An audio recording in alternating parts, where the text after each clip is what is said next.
Annem 2021'de evde gözaltına alınıp Bandırma'ya götürdü. Orada 4 gün gözaltında tutuldu. Götürülme nedeni cezaevine para gönderme, yani kızına ve kızın yanındaki 2 arkadaşa para gönderme. Bundan dolayı bu gerekçeyle 4 gün gözaltında tutuldu. Sonra bırakıldı. Yaklaşık 3 yıl falan sürdü, mahkeme sürdü. 2024'ün Mart'ında tutuklama kararı çıkarıldı ve gelip evde, annem o dönemde zaten hastaydı. Çeşitli hastalıkları var. Birazdan hastalıklarından bahsedeceğim. Evde almak için geldiler. Annem hasta olduğundan dolayı biz ambulans çağırmak zorunda kaldık. Zaten medyada bütün herkes gördü bu durumu.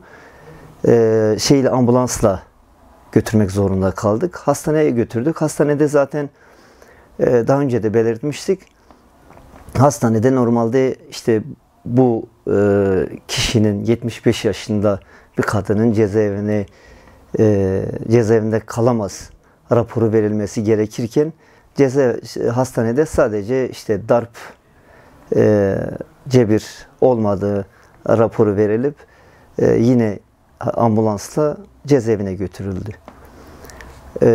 O dönemden bu yana annem zaten daha önceden de skolyoz hastalığı var, yani halk diliyle omurga eğriliği, yüksek tansiyon, mide ağrısı ve daha önce de mide gastriti falan vardı. Onun dışında göz problemi var. Cezaevinde hastaneye götürülmüştü. Yakın zamanda acil ameliyat olması gerektiğini söylemişlerdi doktorlar. Şu an cezaevinden olduğundan dolayı ameliyat olamıyor, bekliyor.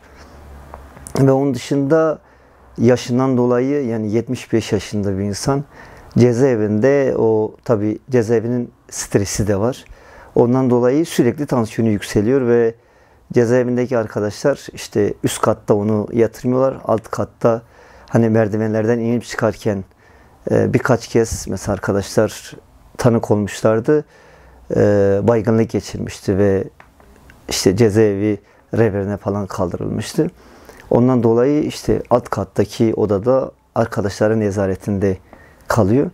Sürekli tabi hastaneye götürüp getiriyorlar. Sağlık sorunları hala devam ediyor. Biz zaten adli tıpa başvurmuştuk annemin sağlık sorunlarından dolayı.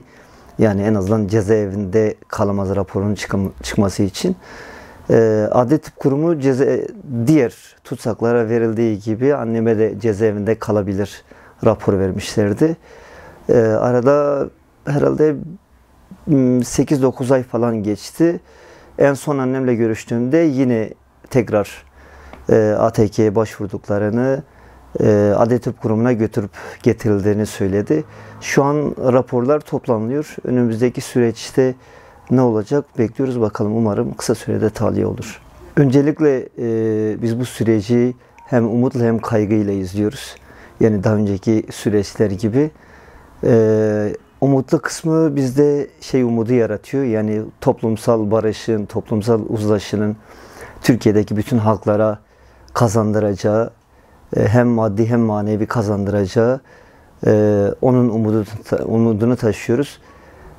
Kaygısını da tabii daha önceki süreçlerin bozulmasından dolayı onun da kaygısını yaşıyoruz. Ama buna rağmen biz yine de yani toplum olarak bu barış dilini titizlikle kullanmamız gerekiyor. Bununla birlikte tabii öncelikle bu hasta tutsakların bırakılması gerekiyor. Yani annemle birlikte belki annemin hastalığı diğer tutsakların yanında belki de hafif kalır. Birçok tutuklu var. Günlük kendi yaşamını idame ettiremiyor. Belki kendi yemeğini yiyemiyor. Belki kendi diğer ihtiyaçlarını karşılayamıyor. Mesela öncelikle bu arkadaşların bir an önce tahliye edilmesi gerekiyor. Yani madem ki bu süreç başladı, öncelikle bu tutsakların, hasta tutsakların ve yaşlı tutsakların bırakılması gerektiğine inanıyoruz. Annem 1,5 yıl oldu cezaevinde. 1,5 yıl içerisinde DEM Parti, İnsan Hakları Derneği, işte gazeteciler, siyasetçiler, birçok kişi ilgilendi. Hepsine ayrı ayrı teşekkür ediyoruz. Çağrımız yani bu konuda elimizden ne geliyorsa yapmamız gerekiyor. Demokrasi için, barış için elimizden ne geliyorsa yapmamız gerekiyor. Neticede sonunda bu işin kazananı Türkiye'deki bütün halklar olacaktır.